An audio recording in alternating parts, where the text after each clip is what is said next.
Sir Satyamurthy గారు, ఈరోజు సాక్షి TV ప్రచారాలు నిలిపివేస్తున్నారు అని చెప్పి సాక్షి పేపర్లో మెయిన్ ఎడిషన్లో రావడం జరిగిందండి. ఇది గత 2-3 రోజులుగా ప్రచారం జరుగుతూనే ఉంది, కానీ ఈరోజు మెయిన్ ఎడిషన్లో రావడం జరిగింది. సో వీటిల్లో నిజమెంత ఉందంటారు? నిజంగానే అంటే ప్రజల సమాచార హక్కును ప్రభుత్వం కాళ్ళ రాస్తోందా? మీ ఉద్దేశం ఏంటి? నాకు అంటే మీరు అడిగిన క్వశ్చన్కి సమాధానం చెప్పడానికి ముందు నాకు స్వయంగా నాకు జరిగిన ఒక అనుభవాన్ని బ్రీఫ్గా చెప్తాను. చెప్పడానికి చాలా ఉంది కానీ బ్రీఫ్గా చెప్తాను.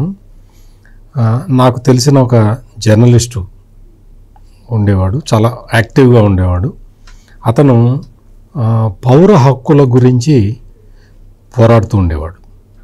ఆ సమయంలో 2014-2019 మధ్య సమయంలో అతను ఏదో కొన్ని యాజిటేషన్స్కి నాయకత్వం వహిస్తే అప్పటి ప్రభుత్వం, అప్పట్లో చంద్రబాబు నాయుడు ప్రభుత్వం ఉండేది.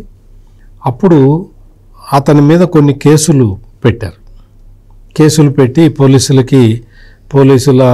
స్టేషన్కి రావాలని, బైండ్ ఓవర్ కేసులు అటువంటివి, కంపల్సరీగా వచ్చి సంతకం పెట్టాలని, ఇటువంటివి ఏవో కొన్ని కేసులు 2-3 కేసులు పెట్టారు. పెడితే అతను నేను పౌర హక్కుల కోసం నేను పోరాడుతున్నాను, పైగా నేను ఒక జర్నలిస్ట్ని, నన్ను ఈ విధంగా చంద్రబాబు నాయుడు ప్రభుత్వం చేస్తున్నది అని చెప్పి అతను పెద్ద ఎత్తున ఆందోళన చెందాడు. తనకి సన్నిహితులైన వాళ్ళతోటి చెప్పుకున్నాడు ఈ విధంగా చేస్తున్నది అని.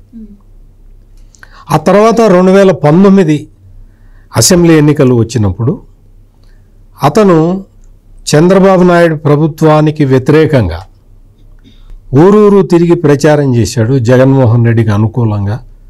జగన్మోహన్ రెడ్డిని మనం గెలిపించుకుంటే మనకి ఇటువంటి పోలీస్ కేసులు లేకుండా పోతాయి, మనకి అన్ని ఊరూరు తిరిగి ప్రచారం చేసి జగన్మోహన్ రెడ్డి కోసం అని చెప్పి తనకి ఉన్న ఇల్లును కూడా తాకట్టు పెట్టి డబ్బులు తీసుకొచ్చి ఖర్చు పెట్టి తన పిల్లల చదువుకి దాచుకున్న డబ్బుల్ని కూడా తీసి ఎన్నికల కోసం ఖర్చు పెట్టేసి చాలా శ్రమపడి చాలా కష్టపడి అందరినీ సమీకరించి జగన్మోహన్ రెడ్డి కోసం అని చెప్పి పనిచేసి జగన్మోహన్ రెడ్డిని ముఖ్యమంత్రిని చేశాడు. ఇంతవరకు స్టోరీ బాగానే ఉంది కదా. ఇక నుంచి అంటే 2019లో జగన్మోహన్ రెడ్డి అధికారంలోకి వచ్చిన నెక్స్ట్ డే నుంచి మా కొలీగ్ జర్నలిస్ట్కి వాస్తవం ఏంటో తెలిసి వచ్చింది.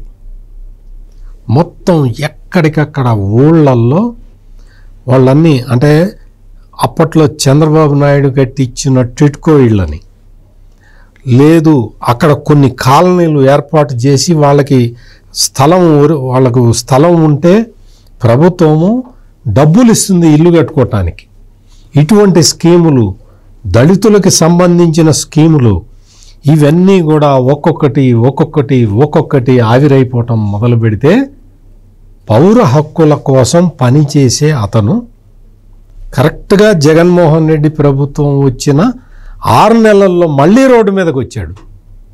పేదలకు అన్యాయం జరుగుతున్నది, పేదలకు ఇట్లా అన్యాయం చేస్తారండి, వాళ్ళ ఇళ్ళు వాళ్ళకి ఇవ్వండి అని. ఇంకా అప్పటి నుంచి అతని మీద ఎన్ని కేసులు బుక్ అయినాయంటే, జగన్మోహన్ రెడ్డి 5 సంవత్సరాలు ముఖ్యమంత్రిగా ఉంటే అతని మీద కనీసం ఒక 50-60 కేసులు బుక్ అయినాయి. కేసులు బుక్ కావటమే కాకుండా ఇతను మన పార్టీకి వ్యతిరేకంగా పనిచేస్తున్నాడని చెప్పి స్థానికంగా ఉన్న వైఎస్ఆర్ కాంగ్రెస్ పార్టీ నాయకులు అతని మీద 3 సార్లు మర్డర్ అటెంప్ట్ చేశారు. అతను త్రుటిలో తప్పించుకొని చీకట్లో పారిపోయి ప్రాణాలు కాపాడుకొని చివరికి జగన్మోహన్ రెడ్డి అధికారంలో దిగే వరకు అతను అజ్ఞాతంలో బతికాడు. తర్వాత మళ్ళీ ఎలక్షన్ కమిషన్ టేక్ఓవర్ చేస్తుంది కదా, అప్పుడు మళ్ళీ వచ్చి జగన్మోహన్ రెడ్డి నిజస్వరూపాన్ని, తను ఏ విధంగా నాశనం అయిపోయాడు, జగన్మోహన్ రెడ్డి ఏదో చేస్తాడనుకొని వచ్చి తను ఏ విధంగా తన కుటుంబము అంతా రోడ్డు మీదకు వచ్చారు. ఒక 3 సార్లు మర్డర్ అటెంప్ట్ నుంచి తను ఎట్లా తప్పించుకున్నాడు, దీనికన్నా చంద్రబాబు నాయుడు ప్రభుత్వం ఎంత గొప్పది అని చెప్పి తనంతట తాను ప్రచారం చేసి మళ్ళీ కూటమి ప్రభుత్వం అధికారంలోకి వచ్చిన తర్వాత ఊపిరి పీల్చుకున్నాడు. ఈ రోజున ప్రశాంతంగా బతుకుతున్నాడు. ఇప్పుడు చెప్పండి జగన్మోహన్ రెడ్డి గారు, ఎవరిది అరాచక పాలన? నీకోసం పనిచేసిన వాడిని కూడా నువ్వు వేటాడావే, 3 సార్లు అటెంప్ట్ మర్డర్ చేయించడానికి ప్రయత్నం చేయించావే. ఇప్పుడు వచ్చి the right to question, protest and assemble forms the bedrock of democracy, empowering citizens to freely express their grievances and demand accountability అని ట్వీట్ పెడుతున్నావే పెద్ద పెద్ద ఇంగ్లీష్ పదాల్లో. ఆ జర్నలిస్ట్ పేరు చెప్పమంటావా? నీకు నువ్వు చేసిన అరాచకాలు ఈ రోజుకి అతను మర్చిపోలేక అటెంప్ట్ మర్డర్లో కొంచెం అంటే వైకల్యం కూడా వచ్చిందండి, అంగవైకల్యం కూడా వచ్చింది. అటువంటి కేసులు ఊరు ఉన్నాయి. అటువంటి జగన్మోహన్ రెడ్డి ఈరోజు వచ్చి ప్రశ్నించటంట ప్రాథమిక హక్కుట. ఆ ప్రశ్నిస్తుంటే ఆపుతున్నారట. అబద్ధాలు రాసుకుంటూ బతికే నీ సాక్షి పేపర్ని ఇంకా ఇది మంచి ప్రభుత్వం అని స్లోగన్ పెట్టుకున్నారు కాబట్టి ఇంకా కంటిన్యూ చేస్తూ ఉన్నారు, ఇంకా అడ్డుపడకుండా ఉన్నారు. ఇది మంచి ప్రభుత్వం అనే స్లోగన్ కదా. అందుకని వాళ్ళు నీ ఎందుకులే ఎవరి పాపాన వాళ్ళు పోతారని వదిలేసి ఉన్నారు. లేకపోతే నువ్వు చేసిన విజయవాడ వరదలప్పుడు కొవ్వొత్తులకి అగ్గిపెట్టెలకి 23 లక్షలు ఖర్చు పెడితే 23 కోట్లను రాసావు నువ్వు. మొత్తం నీ సాక్షి టీవీలో డిబేట్లు పెట్టావు, 23 కోట్లు అగ్గిపెట్టెలకి కొవ్వొత్తులు కానీ పెట్టావు. ఆ ఒక్క అబద్ధానికి నీ పేపర్ని నీ ఛానల్ని మూసేయించవచ్చు. కానీ ఆ పని చేయలేదే.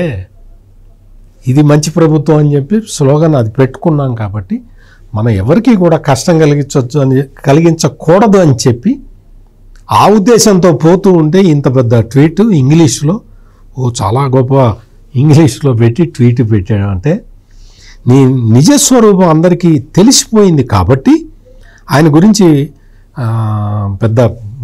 ఆయన పెద్ద ఆందోళన చెంది హావభావాలతోటి ఎంత చెప్పినా కానీ ప్రజలు ఇంకా జగన్మోహన్ రెడ్డి అరాచకాలని ఇప్పుడు కాదు ఇంకా 30 ఏళ్ళైనా గుర్తుపెట్టుకుంటారు. Please subscribe to Leo news for more videos.